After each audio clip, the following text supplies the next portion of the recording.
I buried the wrong woman. Now someone else will take her place. And this time, I'm ready. The phone rang at 4:17 in the morning, which is never good news, unless you're expecting a lottery win or your mother-in-law finally kicked the bucket. Since I hadn't bought a ticket and Edith was still breathing fire somewhere in Parma, I knew this wasn't my lucky day. "Mr. Mallory, this is Cleveland General. Your wife is giving birth." I sat up in my empty bed, staring at the rain streaking down my bedroom window. The steel mill's night shift whistle was still echoing across the flats, and my brain was trying to process what the nurse just said. "Lady, my wife died 2 years ago. Car accident on Route 2. I was at the funeral. Honestly, I paid for the casket." Slamming, then, "Sir, Melanie Mallory is in delivery room 3. She's asking for you." Shimmer, my hands started shaking. Not the good kind of shaking you get when you're about to win big at poker. The kind that happens when your dead wife apparently decides to resurrect herself and pop out babies like some twisted Easter miracle. "I'll be right there," I said. Because what else do you say when your supposedly deceased spouse is having someone else's kid? 20 minutes later, I was standing in the fluorescent chaos of Cleveland General's maternity ward, wearing yesterday's jeans and a Steelers jersey that smelled like motor oil and broken dreams. The nurse who'd called me was a thick-built woman with kind eyes and the patience of someone who'd seen every variety of family drama. "Room 307, she said, pointing down a hallway that stretched longer than my list of regrets. I walked like a man heading to his own execution, which wasn't far from the truth. Each step echoed off the linoleum, mixing with the sounds of new life being born and old lives falling apart. When I reached the door, I could hear a woman's voice inside, tired but familiar. Too familiar. I pushed open the door and saw her. Same dark hair, same green eyes, same face that used to smile at me over morning coffee before the world went to heck. She was holding a baby, looking exhausted and beautiful, and very much not dead. "Hello, Vincent," she said, like we just bumped into each other at the grocery store, instead of her rising from the grave. "Mel?" My voice cracked like I was 13 again. She shook her head. "I'm Lucy, Mel's twin sister." The room started spinning. I grabbed the doorframe to keep from falling over, which would have been embarrassing even by my standards. Lucy, the sister Mel mentioned exactly twice in 15 years of marriage. The one who lived in Portland and worked with computers and never visited. "Where's Mel?" I asked. Lucy looked down at the baby, a tiny thing with wrinkled red skin and the general appearance of an angry raisin. "Norway. She's been there for 2 years, working at some research facility. She couldn't come back because everyone thinks she's dead. Because she is dead. I saw the body. I identified her at the morgue." Restless. "You saw me," Lucy said quietly. "I was in the car that night. Mel was supposed to be driving, but we switched at the last minute. She had some emergency at the hospital with her boss, Dr. Pruitt." Presumption. Dr. Alex Pruitt. I remembered him from the hospital Christmas parties. Tall, silver-haired, the kind of guy who wore expensive suits and talked about his golf handicap. The kind of guy who made me feel like a grease monkey in a tuxedo. "So you let me bury an empty casket while my wife ran off to play scientist in Norway?" Restless, shifted the baby to her other arm. "It wasn't supposed to happen like this. The accident was real. I was hurt bad, unconscious for days. When I woke up, Mel was already gone, and everyone thought I was her. The paperwork was filed, the insurance paid out. By the time I could think straight, it was too late to fix it without destroying her new life." Windshield. "What about destroying mine?" She didn't have an answer for that, which told me everything I needed to know about where I ranked in this family's priorities. The baby started crying, a sound like a smoke alarm with abandonment issues. Lucy rocked it gently, making soft shushing noises that reminded me of how Mel used to calm me down after my nightmares about the mill accident. "Whose kid is that?" I asked, though I was pretty sure I didn't want to know. "Dr. Pruitt's." Dismantle. There it was, the final nail in the coffin of my marriage. delivered by a woman who looked exactly like my dead wife, but wasn't her. The universe had a sense of humor, darker than a coal mine at midnight. So let me get this straight, I said, sitting down in the visitor's chair before my legs gave out. My wife faked her death to run away with her boss, left me to grieve for 2 years. And now you're here with their love child, expecting what, exactly? I need help, Vincent. I don't have anywhere else to go. Allergies. I looked at her. Really looked at her. Same face as Mel, but different. Softer somehow. Less calculating. Lucy had always been the gentle twin, according to the few stories Mel had shared. The one who rescued stray cats and cried at commercials. Why should I help you? You've been lying to me for 2 years. Because Mel screwed me over too, Lucy said, and for the first time, I heard real anger in her voice. She left me holding the bag, literally. I'm stuck with a baby I can't afford, in a city where I don't know anyone, pretending to be dead while she lives it up in Scandinavia. The still crying, and something in that sound got to me. Maybe it was the exhaustion, or the shock, or just the fact that I'd been alone for 2 years. And here was someone who needed help, even if she came with more baggage than a Kardashian vacation. Okay, I said, you can stay at my place, temporarily, until we figure this out. Wait, smiled, and for a moment, she looked so much like Mel that my chest ached. Thank you. Don't thank me yet, I said, standing up, because I'm going to find Mel, and when I do, I'm going to make her pay for what she did to both of us. Therefore, was my first mistake. I should have walked away right then, let Lucy figure out her own problems, and gone back to my quiet life of working double shifts and drinking beer in front of the TV. Instead, I decided to play hero. Heroes, as I was about to learn, usually end up getting hurt. 3 days later, I was sitting in Diesel's diner on East 9th Street, across from the only person in Cleveland who still took my calls. Dwayne Diesel Briggs had been my best friend since high school, back when we both thought we'd conquer the world instead of getting conquered by it. He'd made it through 20 years as a cop before taking early retirement and opening a diner that served the best pierogies this side of Parma. So let me get this straight, Diesel said, refilling my coffee cup with hands that had cuffed more criminals than I'd had hot dinners. Your dead wife isn't dead. She's shacked up with some doctor in Norway, and her twin sisters living in your house with their baby. That's about the size of it. And you want me to help you track down the wife so you can... What exactly? I stared into my coffee, watching the cream swirl like my thoughts. Make her pay. She took 2 years of my life, Diesel. 2 years I spent thinking I was a widower, working myself to death to pay off her medical bills and funeral expenses. Meanwhile, she's living the good life in some fjord, probably laughing about how she fooled the stupid steelworker. Diesel leaned back in his chair, studying me with cop eyes that had seen every kind of human wreckage. Vincent, revenge is like drinking poison and expecting the other person to die. Trust me on this one. Easy for you to say. Your wife didn't fake her own death. No, she just divorced me and took half my pension. Sometimes I think your way might have been cleaner. Outside the diner, Cleveland was doing its usual impression of a city that had given up. Gray sky, gray buildings, gray people hurrying through gray slush. It matched my mood perfectly. I need to know how they pulled it off, I said. The death certificate, the insurance payout, all of it. Someone had to help them, and I want to know who. Pressured sighed, the sound of a man who'd heard this request too many times. I still got contacts at the department and the medical examiner's office. But Vincent, once you start pulling this thread, you can't unspool it.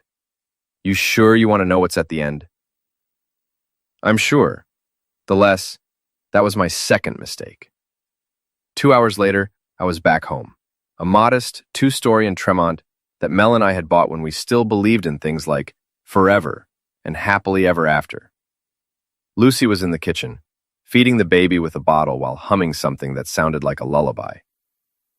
Any luck? She asked. Diesel's making some calls. We should know more by tomorrow. Lucy nodded, focusing on the baby with the kind of attention I used to reserve for complex machinery. The kid had stopped looking like an angry raisin and was starting to resemble an actual human being, which was progress. "Can I ask you something?" I said, settling into the chair across from her. "Shoot!" The doctor having their affair. Lucy's hand stopped moving, the bottle frozen halfway to the baby's mouth. "Vincent, I need to know. All of it." Sighed, the same sound Diesel had made earlier. Apparently, I was inspiring a lot of reluctant sighs these days. About a year before the accident. Maybe longer. I only found out because she called me one night, drunk and crying, saying she was in love with someone who wasn't you. Words hit like a punch to the solar plexus, but I kept my face neutral. 2 years of grieving had given me plenty of practice at hiding pain. Did everyone know? At the hospital? Yeah, pretty much. Mel wasn't exactly subtle about it. She'd work late with him, take long lunches, come back with that glow that married women aren't supposed to have unless they're with their husbands. And nobody thought to tell me? Would you have wanted to know? I indicted that. Would I have preferred to find out while Mel was alive, when I could have confronted her, fought for my marriage, or at least maintained some dignity in the divorce? Or was it better to learn the truth now, when she was safely thousands of miles away, and I could process the betrayal in private? "Yeah," I said finally. "I would have wanted to know." The baby finished the bottle and Lucy lifted it to her shoulder, patting its back with practiced motions. "Her name is Emma, by the way. Emma Pruitt. She has his last name?" Lucy nodded. Mel insisted. Said it would make things easier when they got married. "They're getting married?" "Were. Alex left his wife 6 months ago. Filed for divorce. Moved into some fancy condo downtown. But then," she gestured at Emma, "babies have a way of changing people's priorities." Something cold settled in my stomach. He doesn't want the kid. He wants Mel. The baby is complicated, especially now that I'm here, instead of safely dead in a grave somewhere. The phone rang, cutting through the domestic scene like a chainsaw through silk. I grabbed it on the second ring. "Vincent, it's Diesel. You need to get down here. Now." "What did you find?" "Not over the phone. Just get here." 20 minutes later, I was back in the diner, sitting across from Diesel and a thin man with nervous eyes and the pale complexion of someone who spent too much time with dead people. "Vincent, this is Jerry Kowalski. He works at the medical examiner's office." Jerry looked like he'd rather be anywhere else, which made two of us. He kept glancing at the door like he expected the police to burst in at any moment. "Jerry was on duty the night of Mel's accident," Diesel continued. "Tell him what you told me." Jerry cleared his throat. "The body that came in was pretty banged up. Car accidents, you know? Facial trauma, burns from the fire. But there were some things that didn't add up." "Like what?" "They matched, but..." Jerry paused, looking at Diesel for encouragement. "I've been doing this for 15 years. I know what switched dental records look like. Someone swapped the x-rays." My coffee turned to acid in my stomach. "Who?" "Had to be someone with access to both the hospital records and the ME's office. Someone with medical credentials and connections." "Dr. Pruitt. That'd be my guess. He had privileges at Cleveland General, knew the system, had the authority to request records for quality assurance reviews. So he switched the dental records to make Lucy's body match Mel's identity. That's what it looks like. But here's the thing. I kept copies of the original records. Call it professional paranoia, but something felt off, so I documented everything." Diesel slid a manila envelope across the table. "Jerry's willing to go on record, but he wants protection. If this comes out, he could lose his job, maybe face criminal charges for not reporting it sooner." I opened the envelope and found copies of dental x-rays, medical reports, and what looked like official correspondence between the ME's office and Cleveland General. It was all there in black and white. Proof that my wife and her lover had committed fraud, conspiracy, and God knew what else. "What do you want me to do with this?" I asked. "That's up to you," Diesel said. "But Jerry here thinks there might be more. Insurance fraud, falsified medical records, maybe even embezzlement. If Pruitt was willing to fake a death certificate, what else was he willing to fake?" I looked at Jerry, who was sweating despite the diner's air conditioning. You think there are other victims? Alex Pruitt is a man who's used to getting what he wants, and he's not too particular about how he gets it. Your wife might not be the first person he's helped disappear. That's when I realized this wasn't just about my marriage anymore. This was about justice, accountability, and making sure that bastards like Pruitt couldn't destroy lives without consequences. What's our next move? I asked. Diesel smiled, the predatory grin of a cop who just found a lead in a cold case. We're going hunting. The next morning, I called in sick to the mill for the first time in 3 years. My supervisor, Big Tony Kowalski, Jerry's cousin, as it turned out. Cleveland's a small town wearing a big city's clothes. Didn't ask questions. He knew about Mel's death and probably figured I was having one of those days when grief hits you like a Louisville Slugger to the kidneys. If only he knew. I spent the morning setting up surveillance on Dr. Alex Pruitt, which sounds more professional than it actually was. Mostly, it involved sitting in my rusted-out Chevy pickup across from Cleveland General's parking garage, drinking gas station coffee, and trying not to look like a stalker. Pruitt drove a silver BMW that cost more than I made in 2 years. He parked in a reserved spot near the executive entrance, walked with the confident stride of a man who'd never had to worry about mortgage payments, and wore suits that probably had their own insurance policies. I hated him on sight, which made the surveillance easier. It's hard to get bored when you're watching someone you'd like to feed into a wood chipper. At 11:30, he came out of the hospital with a woman I didn't recognize.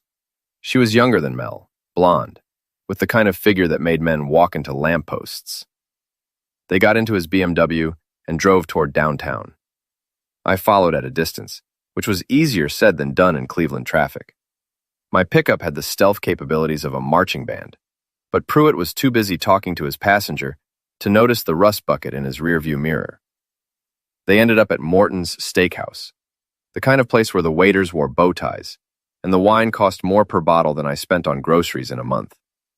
I parked across the street and watched them through the restaurant's floor-to-ceiling windows. Pruitt was animated, gesturing with his hands while the blonde listened with the rapt attention of someone who was either deeply in love or professionally interested in his wallet. She laughed at his jokes, touched his arm, and generally acted like he was the most fascinating man on earth. Meanwhile, somewhere in Norway, Mel was probably wondering why her baby daddy wasn't returning her calls. I was so focused on the restaurant that I almost missed the tap on my passenger window. A Cleveland police cruiser had pulled up beside me, and Officer Patricia Kowalski, Jerry and Tony's cousin, I told you it was a small town, was looking at me with the expression cops reserve for suspicious characters and door-to-door salesmen. I rolled down the window. Hey, Patty. Vincent Mallory. Should have known. She was a compact woman with intelligent eyes and the no-nonsense attitude that ran in the Kowalski family. What are you doing sitting out here like a private detective with a drinking problem? Just having lunch.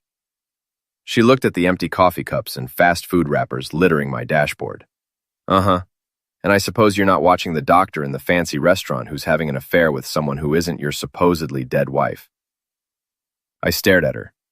How did you? Jerry talks to Tony, Tony talks to me, and I talk to Diesel. We're all worried about you, Vincent. This revenge thing you're planning, it's not going to end well. I'm not planning revenge. I'm gathering evidence. For what? Mel's been legally dead for 2 years. Even if you prove she's alive, what's the crime? Being married to an a-hole isn't against the law, or half the women in Cleveland would be in jail. She had a point, which annoyed me. Insurance fraud, falsifying medical records, conspiracy. You'd have to prove intent, and good luck with that. Mel could claim she was traumatized by the accident, confused about her identity, suffering from amnesia. Any halfway decent lawyer could get her off with community service and counseling. What about Pruitt? What about him? So he helped his girlfriend fake her death. Stupid? Yes. Romantic in a twisted way? Maybe. But unless you can prove he profited financially from the fraud, it's a misdemeanor at best. He BMW was pulling out of the restaurant's parking lot. Pruitt and the blonde were laughing about something. Probably the poor bastard in the pickup truck who thought he was conducting surveillance. I have to go, I said. Patty grabbed my arm through the window. Vincent, listen to me. Whatever you're thinking of doing, don't. These people aren't worth destroying your life over. They already destroyed my life. No, they damaged it. There's a difference.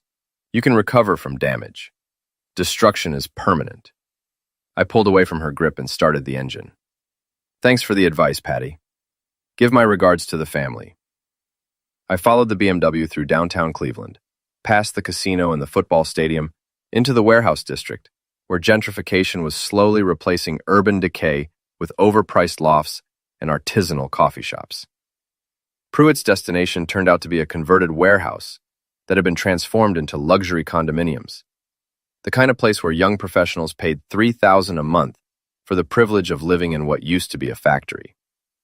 The blonde got out of the BMW and walked into the building like she owned it, which she probably did. Pruitt waited until she was inside, then made a phone call that lasted about 5 minutes. Even from across the street, I could see he was agitated, gesturing angrily at the windshield. When the call ended, he sat in his car for another 10 minutes, staring at his phone like it held the secrets of the universe. Then he drove away, tires squealing against the asphalt, with the sound of a man who had problems money couldn't solve. I followed him back to the hospital, where he disappeared into the building with the purposeful stride of someone who had serious business to conduct. I waited another hour, but he didn't come back out. That evening, I was sitting at my kitchen table, trying to make sense of what I'd seen, when Lucy came downstairs with Emma in her arms. "Any luck today?" she asked. "Your sister's boyfriend has a new girlfriend." Lucy wasn't surprised, which told me she knew more about Pruitt than she'd been letting on.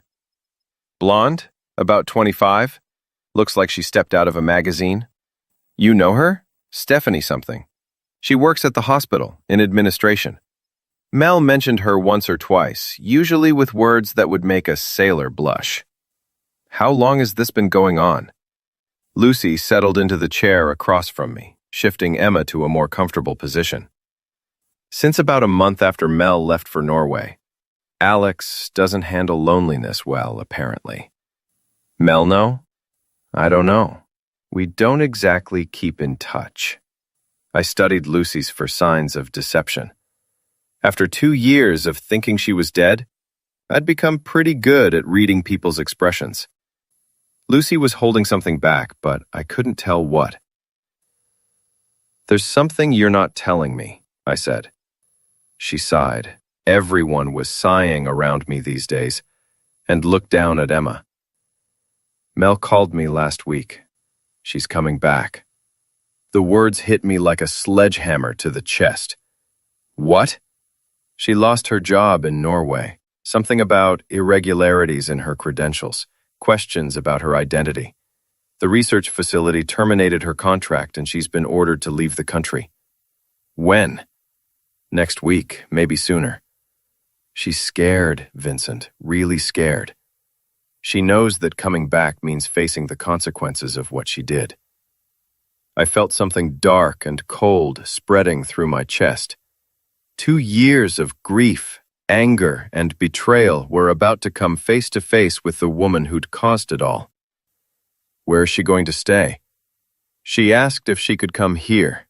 I told her no. "Why?" Let up at me with eyes that were identical to Mel's but somehow completely different. "Because you've been kinder to me in 1 week than she was in 37 years of being my sister. Because you deserved better than what she did to you. And because I think it's time someone stood up to Melanie Mallory and made her face the music." That night, I lay in bed staring at the ceiling, listening to Emma cry in the room down the hall, and Lucy's gentle voice trying to soothe her. For 2 years, I dreamed of seeing Mel again, of having the chance to ask her why she'd left me, why she'd chosen someone else, why she'd let me believe she was dead.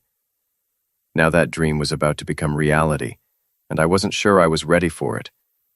But ready or not, Melanie Mallory was coming home, and I was going to be waiting for her. Mel arrived on a Tuesday morning in October, when the leaves were turning the color of dried rust, and the Lake Erie wind carried the promise of another brutal Cleveland winter. I knew she was coming because Diesel had contacts at the airport, and Diesel had contacts everywhere that mattered in this city. I was waiting in my pickup truck outside the arrivals terminal at Hopkins International, wearing my best jeans and a flannel shirt that had only 3 small holes in it.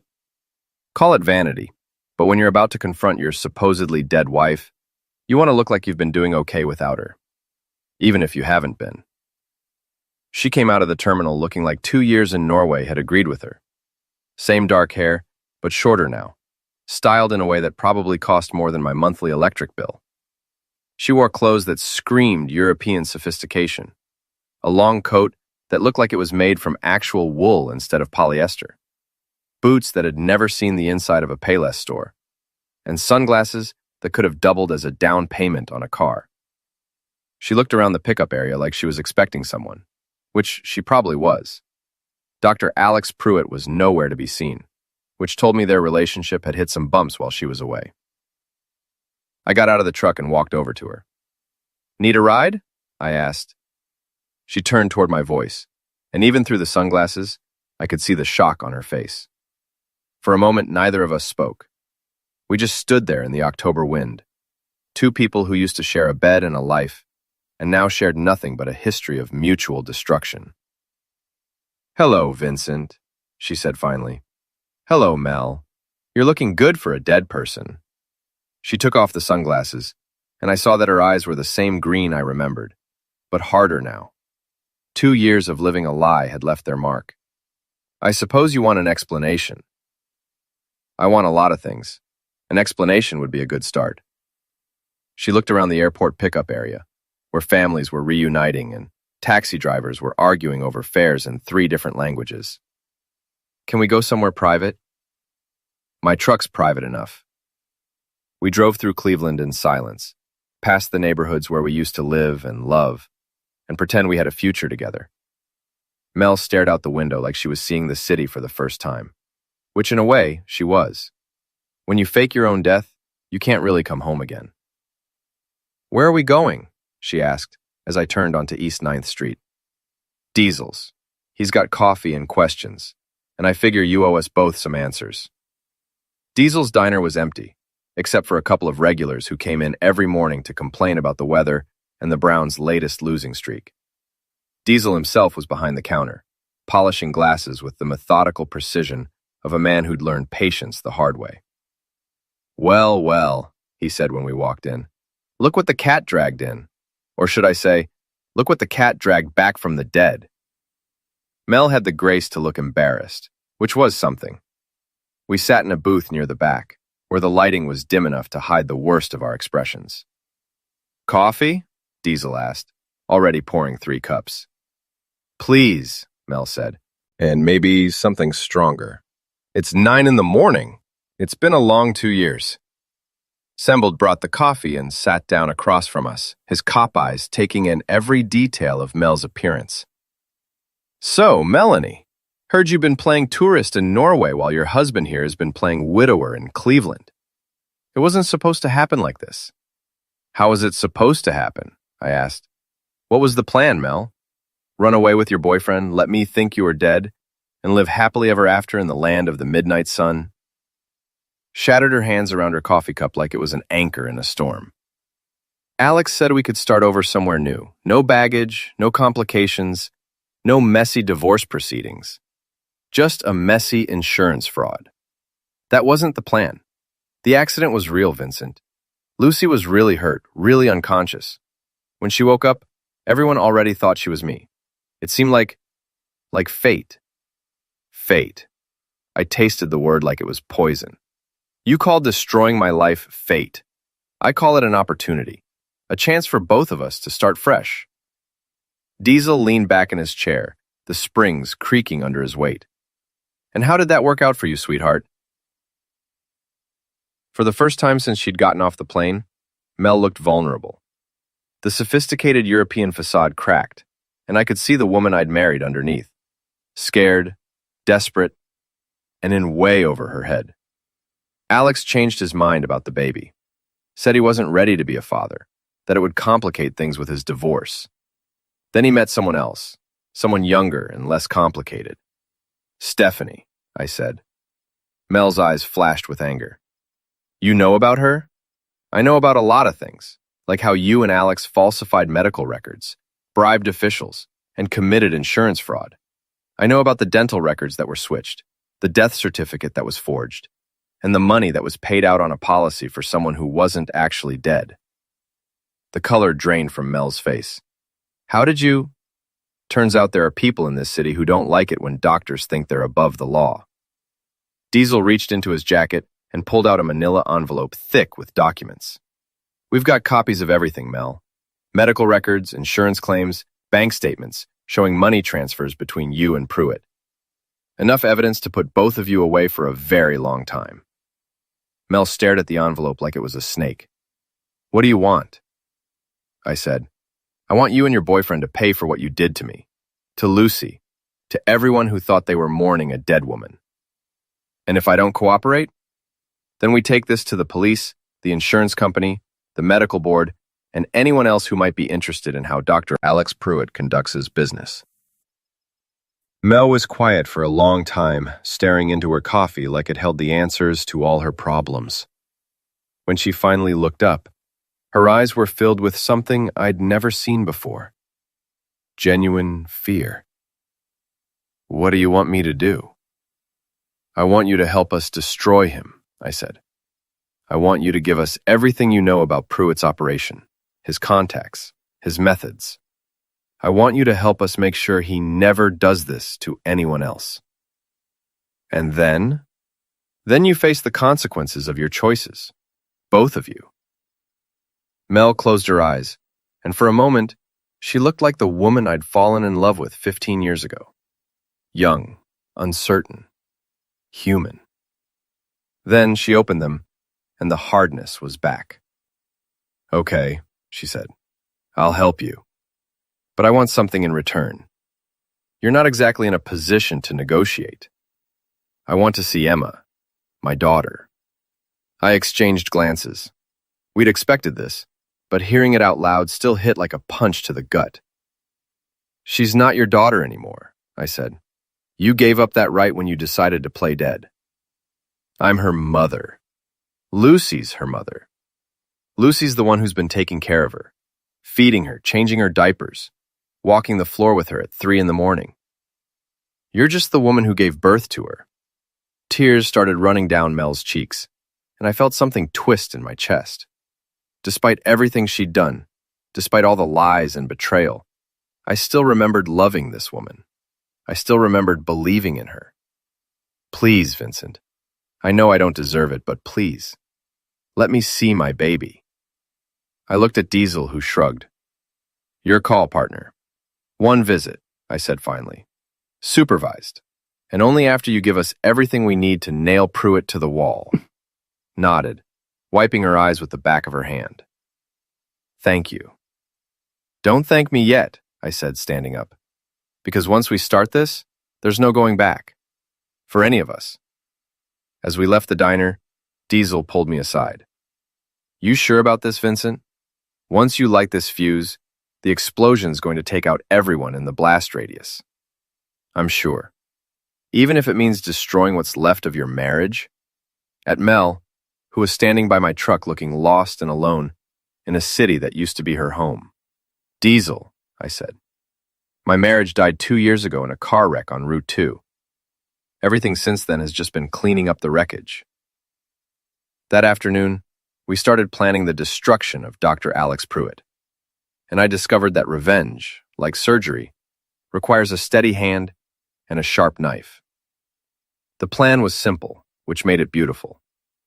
Mel would call Pruitt and arrange to meet him at his condo, claiming she needed to discuss their situation and the future of their relationship. She'd wear a wire, get him talking about the insurance fraud and falsified records, and give us everything we needed to destroy his career and his freedom.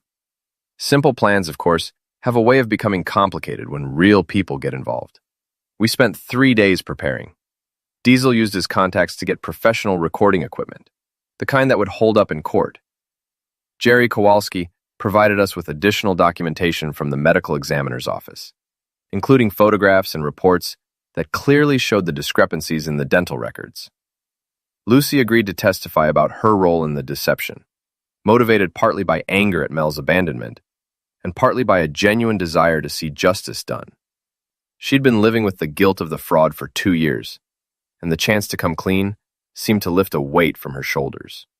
Mel, for her part, threw herself into the preparation with the intensity of someone who had nothing left to lose. She practiced her lines, memorized the technical details of the fraud, and steeled herself for what would essentially be the betrayal of her former lover. "Are you sure you can go through with this?" I asked her the night before the meeting. We were sitting in my living room, going over the plan one more time. Lucy was upstairs putting Emma to bed, and the house felt almost normal for a moment, like a family home, instead of a way station for damaged people. "I'm sure," Mel said. "Alex used me, Vincent. He promised me a new life, then threw me away when I became inconvenient. He deserves what's coming to him. And what about what you deserve?" She looked at me with those green eyes that had once been my whole world. "I deserve whatever punishment comes my way. I know that. But at least this way, some good might come from all the damage I've caused." The next evening, Mel walked into the lobby of Pruitt's luxury condo building, wearing a designer dress that had cost more than most people's monthly rent, and a wire that had cost Diesel 3 favors and a bottle of good whiskey. Diesel and I were parked across the street in an unmarked van he'd borrowed from a friend in the department, listening to every word through headphones that made us feel like federal agents, instead of a retired cop and a steelworker with revenge on their minds. "Alex?" Mel's voice came through clearly as she knocked on his door. "It's me, Melanie." Pruitt's voice was cool, controlled, with just a hint of annoyance. "I wasn't expecting you. We need to talk. I think we've said everything that needs to be said. I told you on the phone. It's over between us. I'm with Stephanie now. It's not about us, Alex. It's about Emma. And it's about the problems we're both going to have if certain information becomes public." There was a long pause, then the sound of a door opening. "Come in, but make it quick. Stephanie's coming over later." The condo was everything I'd expected from a man like Pruitt. Expensive furniture, abstract art that probably cost more than my house, and the kind of sterile perfection that screamed money but whispered loneliness. "Drink?" Pruitt asked. "Scotch, the good stuff." "You always did have expensive tastes. You used to like that about me. I used to like a lot of things about you, before you became complicated." Mel's laugh was bitter. "Complicated? Is that what you call having your baby?" "That baby was a mistake, Melanie. We both know it. Just like this whole Norway adventure was a mistake. The Norway adventure that you planned, the fake death that you orchestrated, the insurance money that you helped steal. The van, Diesel and I exchanged glances. Mel was pushing hard, maybe too hard. Pruitt was smart enough to know when he was being led into a trap. "I don't know what you're talking about," Pruitt said, his voice suddenly cautious. "Of course you do. The switched dental records, the forged death certificate, the payoff to Jerry Kowalski at the ME's office. Should I go on?" "You're wearing a wire." The words hit the headphones like a shockwave. In the van, Diesel was already reaching for his phone to call for backup. "Alex, don't be paranoid. Take off the dress." "What?" "You heard me. Take off the dress or this conversation is over." There was a long silence, filled with the sound of my heart hammering against my ribs. Then Mel's voice, steady and determined. "Fine, but you're going to listen to what I have to say first." "I'm listening."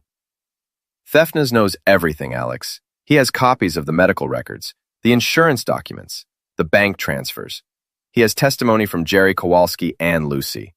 He has enough evidence to destroy both of us. So why are you here instead of in jail?" "Because he wants to make a deal. He wants you to confess publicly to the fraud. He wants you to take full responsibility and leave me out of it." "And why would I do that?" "Because if you don't, he's going to the police, the medical board, the insurance company, and every news outlet in Cleveland. Your career will be over, your reputation will be destroyed, and you'll spend the next 10 years in federal prison." Pruitt was quiet for a long time. When he finally spoke, his voice was different, harder, more dangerous. "You know what I think, Melanie? I think you're bluffing. I think Vincent Mallory is a broken-down steelworker who doesn't have the connections or the intelligence to pull off something like this. I think you're desperate and scared, and trying to con me into confessing to crimes that can't be proven.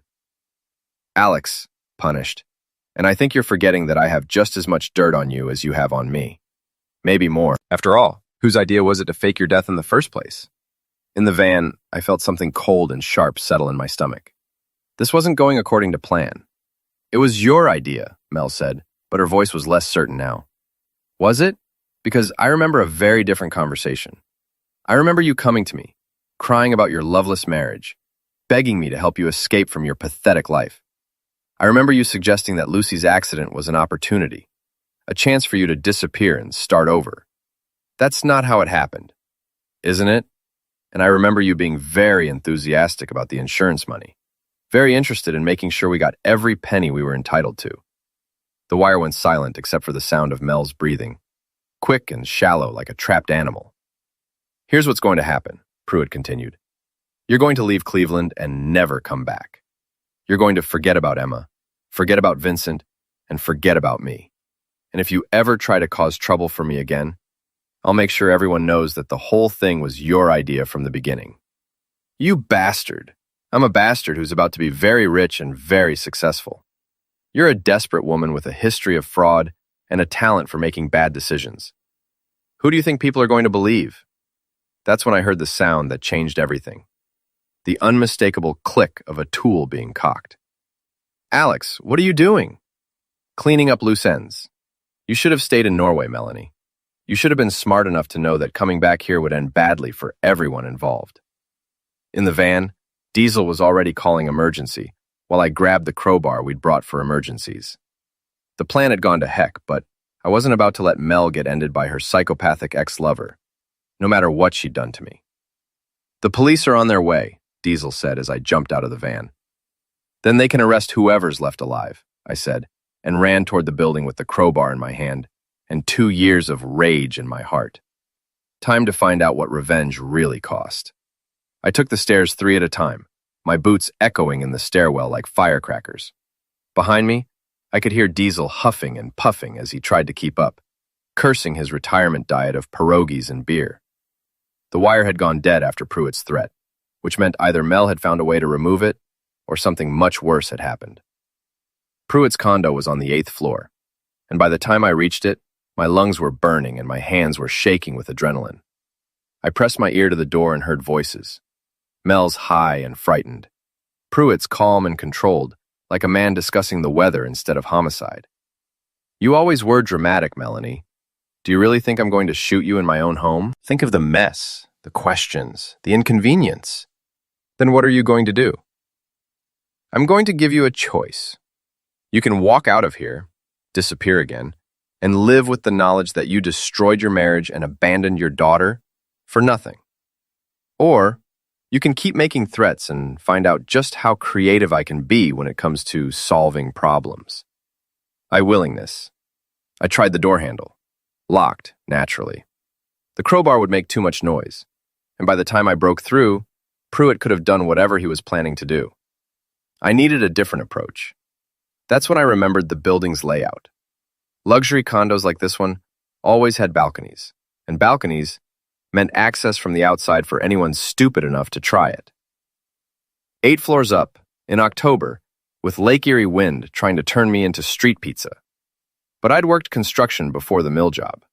I knew how to climb, how to balance, how to ignore the voice in my head that kept pointing out all the ways this could go wrong. The building's facade was modern brick, with decorative ledges every 2 floors, just enough to provide handholds for someone with more desperation than sense. I went back down to the 6th floor, found an unlocked window in the stairwell, and climbed out into the Cleveland night. The wind hit me like a physical blow, carrying the smell of the lake and the promise of an early winter.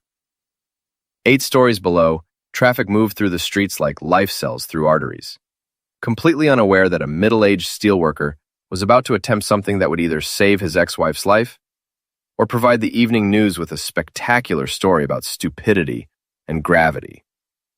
The climb to the 8th floor took forever and no time at all.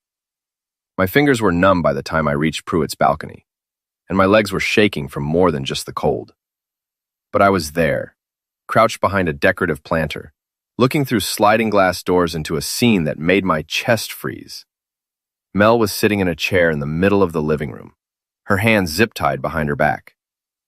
The wire she'd been wearing was on the coffee table, along with what looked like a syringe and a small bottle of clear liquid. Pruitt was standing beside her, no longer the smooth professional I'd been watching for weeks. His hair was disheveled, his expensive suit wrinkled, and his eyes had the flat, dead look of a man who'd crossed a line and found he liked the view from the other side. Insulin, he was saying, holding up the syringe. Amazing stuff. In the right dose, it regulates sugar levels and saves lives. In the wrong dose, it causes hypoglycemic shock, coma, and death. And the best part? It's almost impossible to detect in an autopsy, unless you know exactly what to look for. Alex, please. Think about what you're doing. I am thinking. I'm thinking about my career, my reputation, my future with Stephanie. I'm thinking about how much simpler my life will be without you in it. People will ask questions. Vincent knows I'm here. Rendering. Vincent knows you came to see me. He doesn't know you left.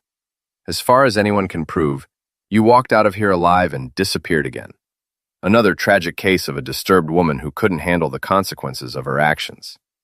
Shocks. That's when I stopped thinking and started moving. The sliding door was unlocked, Pruitt's arrogance working in my favor. I slipped inside as quietly as I could, but the man had good hearing. "Hello, Vincent," he said without turning around. "I was wondering when you'd make your dramatic entrance." Nelson. "Let her go, Pruitt." "Or what? You'll beat me to death with that crowbar?" "I don't think so. You're not a butcher, Vincent. You're a working-class hero with a conscience and a code of ethics. You might rough me up a little, but you won't cross the line into homicide." He was right, which was the heck of it. I wanted to cave in his skull, wanted to make him pay for every lie, every betrayal, every moment of pain he'd caused. But I wasn't a butcher, and we both knew it. "The police are on their way," I said. "Are they? How unfortunate. I suppose I'll have to work quickly." He raised the syringe, and that's when Mel did something I never expected. She threw herself sideways, chair and all, knocking into Pruitt's legs and sending him stumbling backward. The syringe went flying, and I was moving before it hit the ground. Pruitt was bigger than me, younger than me, and in better shape than me. But I had 2 years of rage and a crowbar, which evened the odds considerably. The fight was brief and ugly. Pruitt tried to get to the syringe. I tried to stop him, and furniture got destroyed in the process.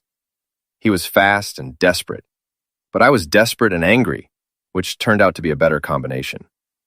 When it was over, Pruitt was on the floor with a broken nose and a concussion, and I was standing over him with bruised knuckles, and the kind of satisfaction that comes from finally hitting back at the world. "Vincent." Mel's voice was weak but steady. "The zip ties." Cut her loose with a kitchen knife, my hands shaking from adrenaline and relief.